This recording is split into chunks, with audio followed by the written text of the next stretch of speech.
Funny enough, I was talking about this on 2 separate occasions during the week.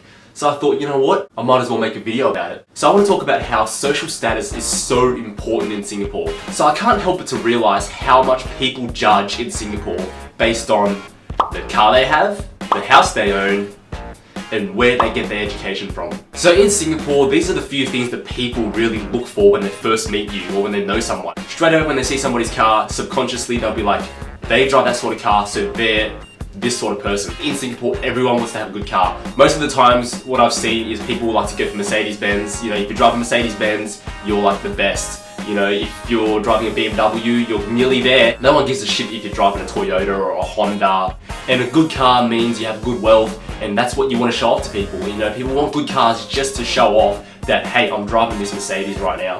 Check me out. And the same goes with education, you know, people fight to get into the best unis. If you're not in the best unis, people will look down on you. People fight to get into the best high schools.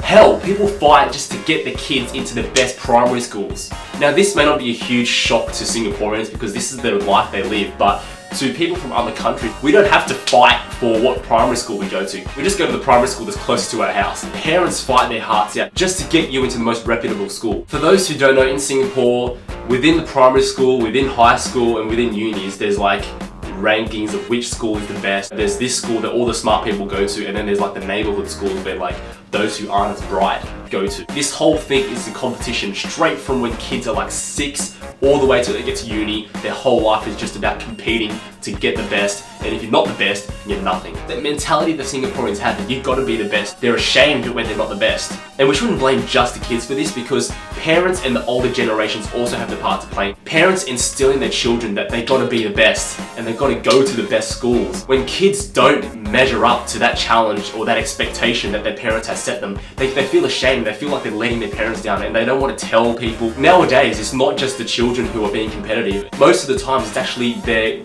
grandparents, their parents pushing them, who are using their kids to show off, you know, like to tell their friends or to tell their other family members like, check it out, my kid's at this uni, check it out, my kid has this job, check it out, my grandkid is doing this and he owns this or she owns that. It's all about who is the best, you know, even though it's not your own, what you're doing yourself, what you own yourself, but they're using their grandkids or their kids as an example of how good they are. If I told my grandparents that I'm a designer or I'm studying to become a designer, they're gonna be like,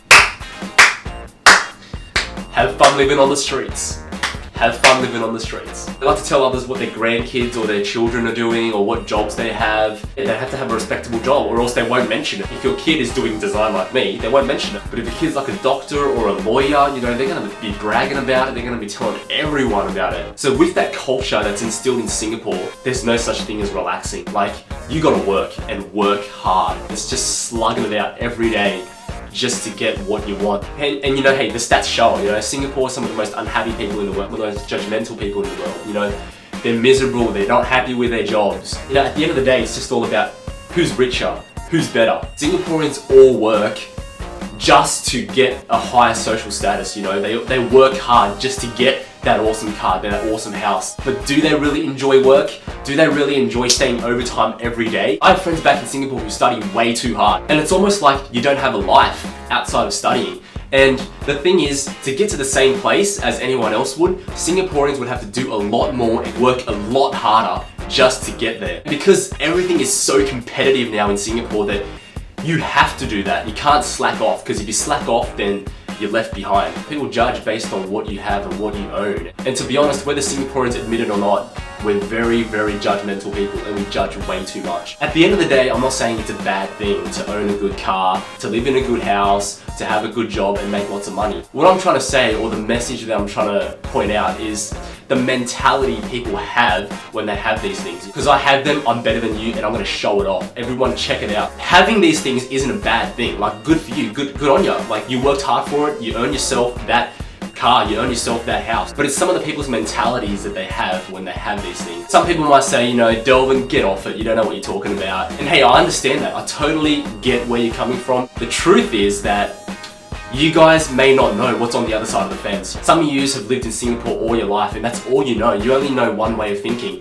And there's nothing wrong with that at all. I had the opportunity and was fortunate enough to live in another country, so I get to see how Singapore is compared to other countries. And from the 2 years that I lived in Singapore, that's what I've realized and that's what I've seen and picked up on. I just don't like that competitive vibe that Singapore has, that everything is a competition, and competing is instilled in Singaporean kids from a very, very young age. And with that competitive nature comes the judgmental part, where you just start judging people when they're not as good as you. I just want to say, Singaporeans, just chill out. You don't have to have the biggest house or the fastest car to get far in life, you don't need to have those to be happy in life. If you could get it, go for it, but just don't go out of your way to get these things. There are so many other places to find happiness. So Singaporeans, you probably have never heard of this before, but take it easy. That's it for today, guys. Thank you for watching. If you liked the video, please give it a thumbs up. If you're Singaporean, let me know what you think about what I said, if you agree or disagree. Remember to hit me up on Instagram, Twitter, and Snapchat, and I will see you guys